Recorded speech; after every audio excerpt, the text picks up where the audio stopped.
Minister, as you know, travellers are an ethnic group within our society. In recent years, they feel themselves more and more marginalised. There has been cuts in education, housing, local authority facilities and social supports. There has been huge rent increases, particularly in local authority sites throughout the country. There's been a loss of resource teachers, SNAs and supports. This on top of prejudice and ignorance that some sections of our society engage in. They've been discriminated against in jobs and in areas such as my own, when they find themselves discriminated because they come from deprived areas like Finglas, Ballymun and places like that. They've also been blocked out of public houses and hotels and other places like that. As you know, Minister, this is unacceptable as well as being illegal. The very vast majority of travellers integrate well within our society. That brings me to one of my problems at the moment. I have 5 families in a villa park in Finglas, in a traveller site, comprising of a large number of families. These families were living in 6 houses, bungalows, that were condemned as a result of pyrite in their houses. 4 of these were to be reinstated, partially in some ways by internal works, and 2 of them were to be completely rebuilt.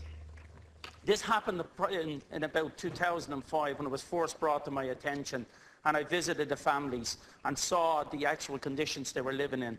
They were absolutely appalling. The buildings were falling down, there was cracks everywhere, and these were living in appalling conditions.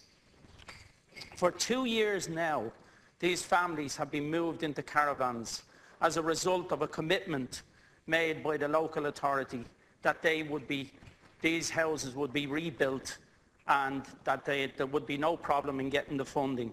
This was brought in front of all the councillors, the TDs, the officials from Dublin City Council and others. Dublin City Council recently met with the DOE, and the DOE indicated to them for the traveller programme for this year in Dublin City Council there was only 50,000 available for capital projects. Last year there was 1.3 million made available. So these families are going to be left in these conditions for the foreseeable future at this rate because there's no capital funding there. That is completely unacceptable.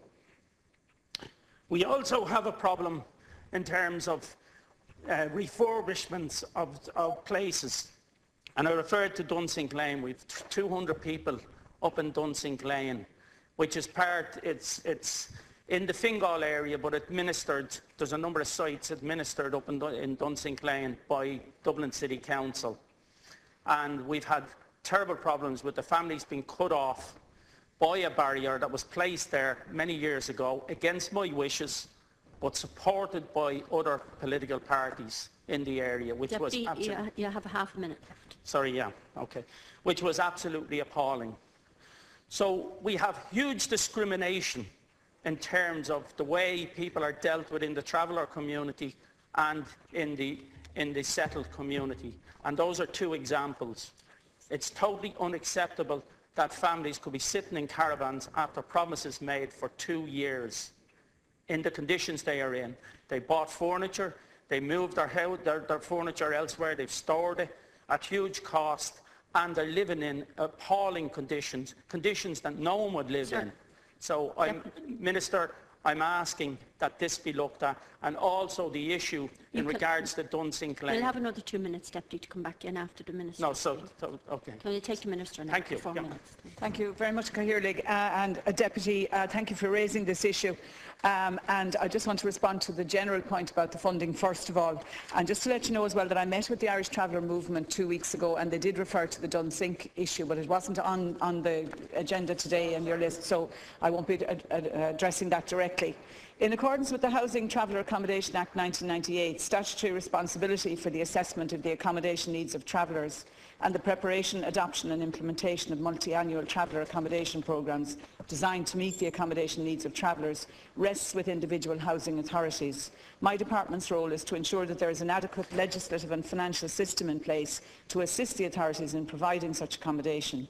Significant funding has been provided by my department to local authorities for traveller-specific accommodation over recent years, over 187 million between 2005 and 2011.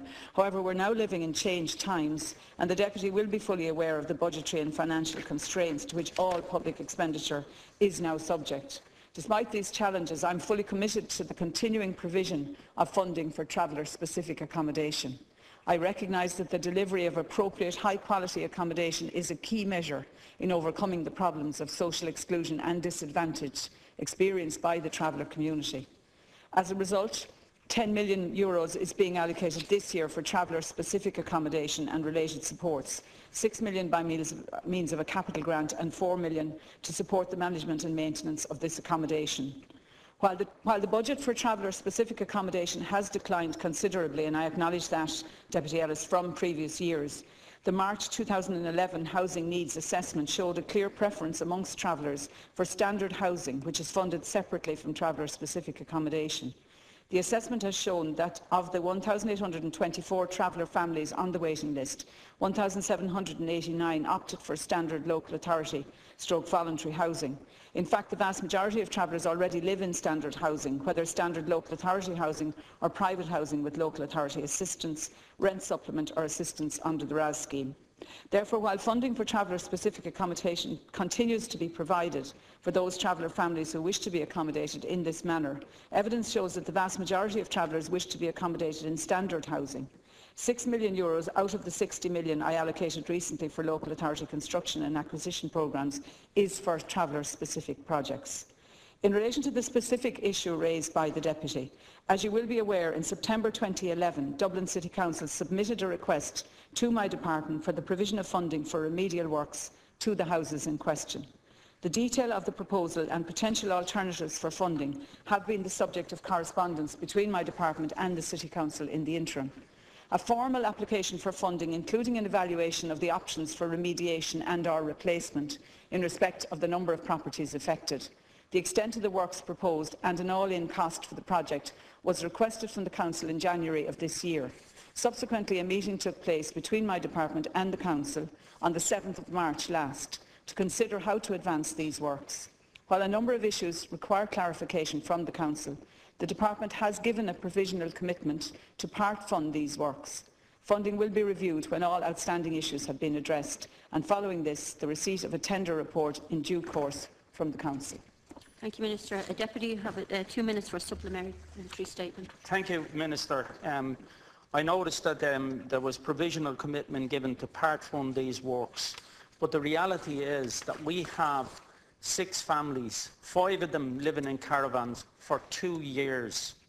I just think that it is unacceptable for anyone to be sitting in those conditions for the last 2 years, and that we need to move this on. I know Dublin City Council have to come along with the costings and to look at what has to be done here to restore these buildings to a proper standard.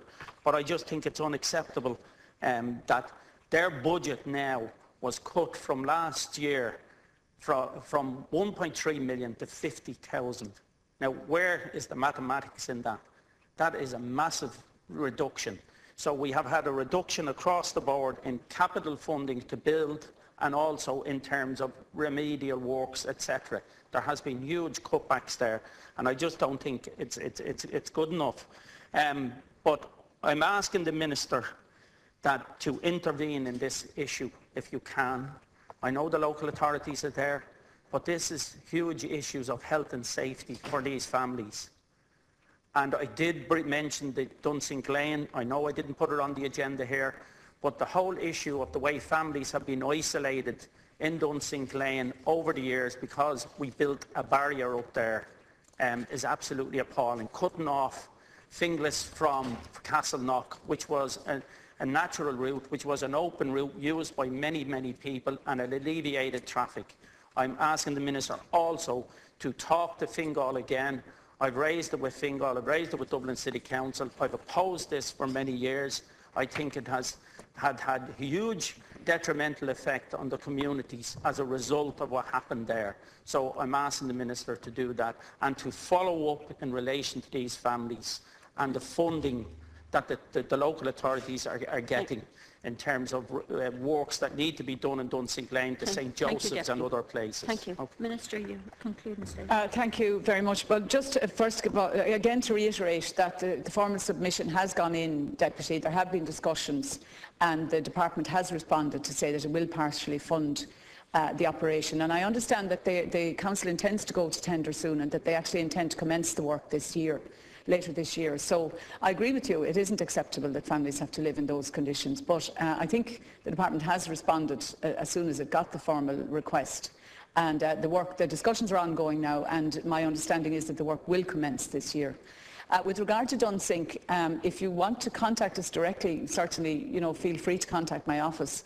As I say, I did discuss it briefly with the Irish Traveller Movement. They came in to discuss a number of issues of concern to them. But that was part of the discussion, and I know it's an issue that has been raised in this chamber, I think, over the years and has been going on for a long time. But certainly, if there are any particular points you want to raise with us and raise with me specifically, I'd be happy to receive them.